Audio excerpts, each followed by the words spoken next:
Got too many. Fortunate enough, I have a lot of them. Obviously, JP making a 3 against Cretin in the semis, and then, 5-point play in the state championship game to beat Hopkins.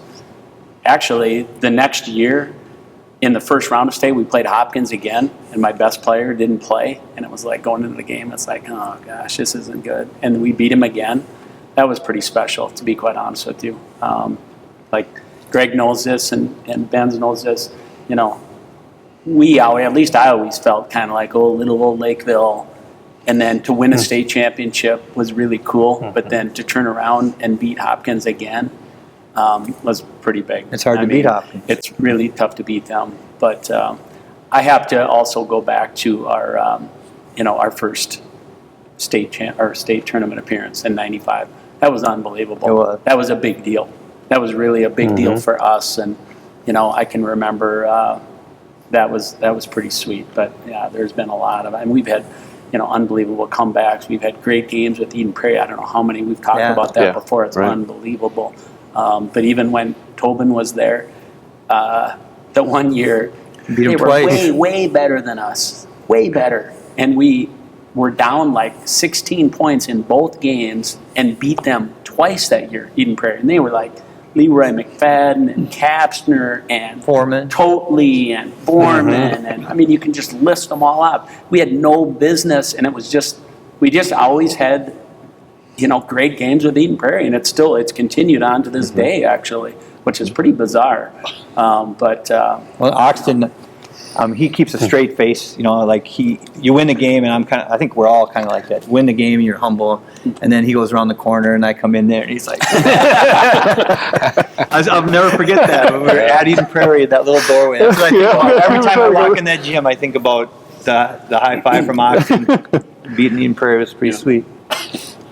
All right, let's That's good. change gears a little bit. As coaches, what would you guys try to teach your players besides basketball? Is there any other kind of things you try to get to them, teach them? They're just teenagers, right? That outside of X's and O's and whatever. Anything else you try to make an effort to teach? Well, I think I shared the book with you, and maybe with you, that one of the quotes, when you get, how's your team going to be? What's your team like? And I love that the author, I forget his name now, had said, ask me in 20 years. And that's the kind of team we've got. What kind of dads they become, husbands, what kind of impact they have on society. And I'm a very firm believer that, basketball is the tool that we get to use to help teach young men. It's not that we're teaching basketball players. And I've always had that belief, and hopefully we can continue to have that mindset, and I think that's what it's all about. I think being part of a team is a big thing, and it's something they're going to have to do when they get older. They're going to have to be on a team at work, and it's going to be a place where you can really hold them accountable, and they have to learn to keep themselves accountable. That's the one thing about being a good head coach, I believe, is you're never out of that.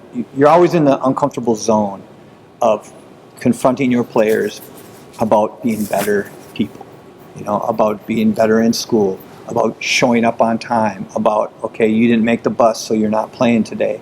And those kind of things are not easy to do, but players learn the culture in your program, and then I think it becomes part of who they are, is showing up early, doing their schoolwork.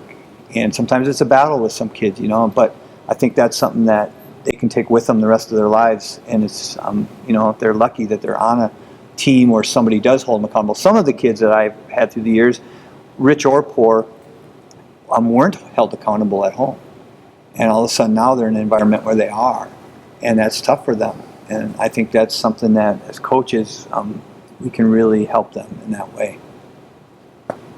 Just be a good person, be respectful, handle success, handle disappointments, and keep in touch,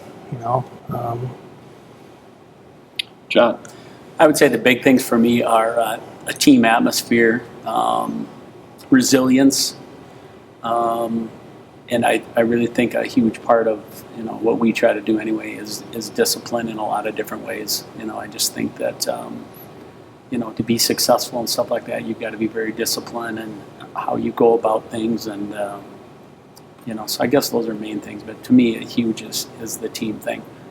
Getting kids to be willing to sacrifice for their teammates and do for the better good.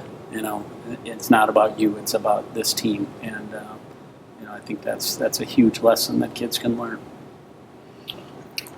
How has coaching affected your life? Get to meet a lot of great people like these guys, and it's about relationships again.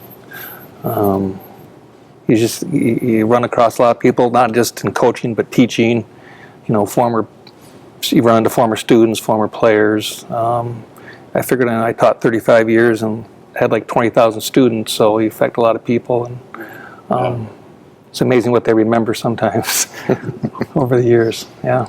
I just think that coaching basketball is just like the fabric that just weaves all these different things together, and it makes a super fun life. You know what I mean? It's the relationships with other coaches, your players, the coaches on your staff, the teachers, the students. It just it's really a cool thing to be a part of, where you just got all these things weaving themselves together, and being a part of that is super fun. It's a great lifestyle, that's for sure. And my wife always laughs, like, no matter where we go, another state, we go somewhere, there's somebody that will know me, and I'll know them, Right. from basketball. It's just Right. crazy. You get to know so many people. For my family, it was our life. I mean, it was cool. My kids are all adult now. My son played for me. John had 2 sons play for him, and that was really special. My wife was my biggest supporter. She would stick up for me sometimes, and if that needed to be done, and just it was what we did. And one of the reasons I'm coaching now is I have a special needs daughter who just loves basketball. She's 24, and she wants a team to root for still. So Hamlin became her team last year. It's not as emotionally attached, though, as she was with the Falcons and stuff. But so it just became the fabric of our life. Was everything was based around it, where we lived.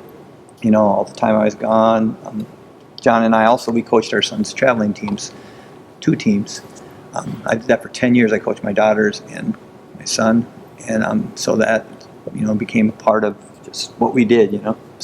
That's Jack Evans said this when we interviewed him a couple of years ago. Jeff said the same thing, the importance of having a spouse, a wife that learns to enjoy basketball, understands you got a scout, and actually becomes the team's mother, player.